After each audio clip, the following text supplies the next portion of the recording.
Coucou les amis, j'espère que vous allez bien. Bienvenue sur Douceur et Saveur de Mano. Aujourd'hui, je partage avec vous comment je réalise mon lait caillé. Alors, au pays, pour bien réussir son lait, on utilise très souvent la marque de lait LP. Comme moi, ici, je ne peux pas l'avoir, j'utilise le lait Nido. Ce n'est pas de la publicité, je ne suis pas en partenariat avec la marque Nido. Je vous partage juste le lait que j'utilise pour m'assurer d'avoir un bon yaourt. Donc, j'aurai besoin de 500 grammes de lait en poudre Nido. Je vais utiliser aussi du yaourt nature non sucré. Moi, j'utilise cette marque-là. En fonction de l'endroit ou du pays où vous vous trouvez, vous pourrez certainement avoir besoin d'une autre marque de yaourt. J'aurai besoin d'un litre d'eau. Je vais utiliser 500 ml d'eau tiède et 500 ml d'eau bouillante. Les deux associés vont me donner 1 litre d'eau tiède. Pour aromatiser mon yaourt, je vais utiliser de la vanille et aussi de la muscade. On peut utiliser de l'essence de fraise, essence d'orange, essence de coco. On peut utiliser du zeste de citron, de la cannelle. C'est vraiment au goût de chacun.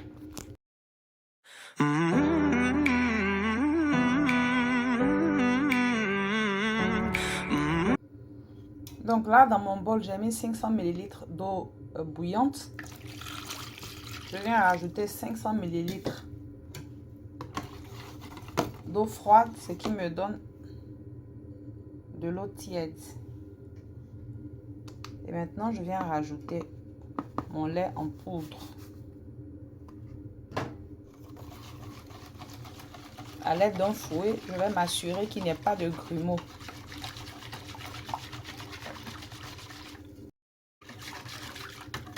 Une fois mon lait bien mélangé, il n'y a plus de grumeaux. Je viens maintenant rajouter le yaourt.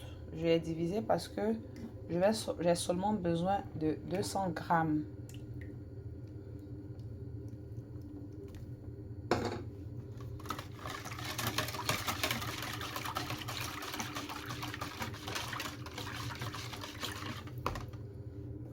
Ensuite, je viens rajouter la vanille pour aromatiser.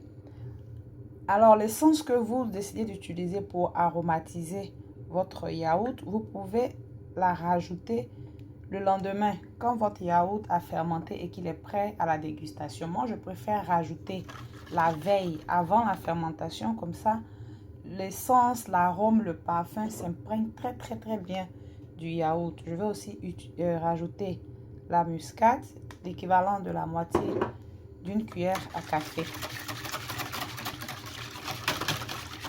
Une fois mon mélange bien fait, je vais refermer mon bol bien hermétiquement, bien le recouvrir aussi avec une nappe de cuisine et je vais le laisser fermenter toute la nuit et demain matin, je viens le recouvrir.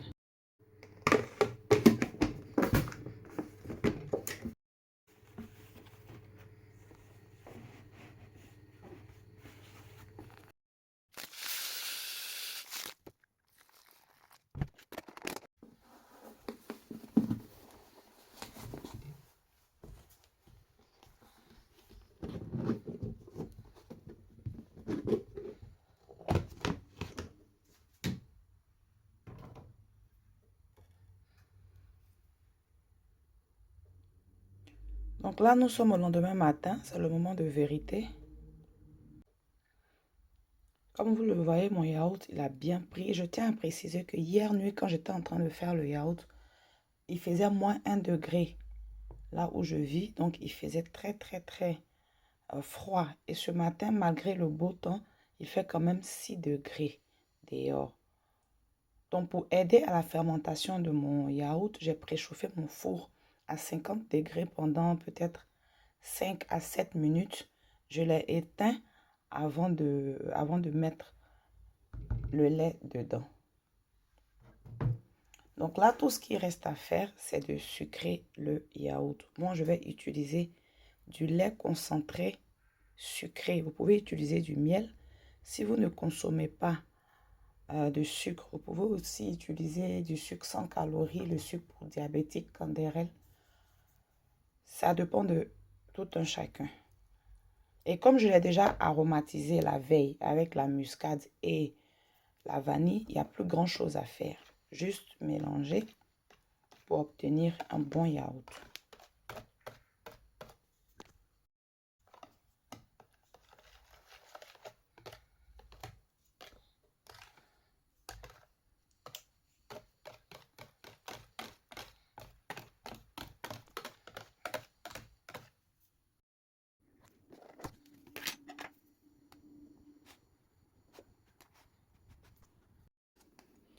Donc, une fois que le yaourt est prêt, vous pouvez le déguster nature comme il est. Vous pouvez rajouter des fruits, vous pouvez rajouter des raisins secs. Vous pouvez aussi rajouter du mil cuit à la vapeur pour faire du déguet. Moi, aujourd'hui, j'ai décidé de faire du déguet de couscous.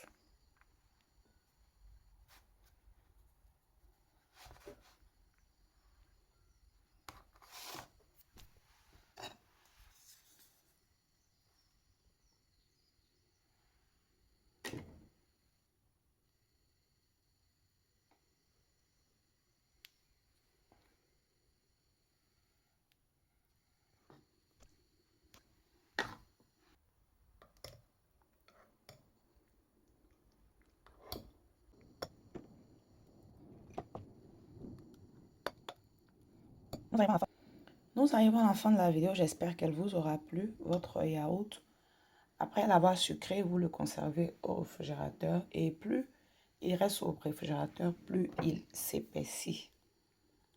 Il peut se conserver une semaine à une bonne température, peut-être même 9 à 10 jours. On se retrouve bientôt pour une autre recette. Bye!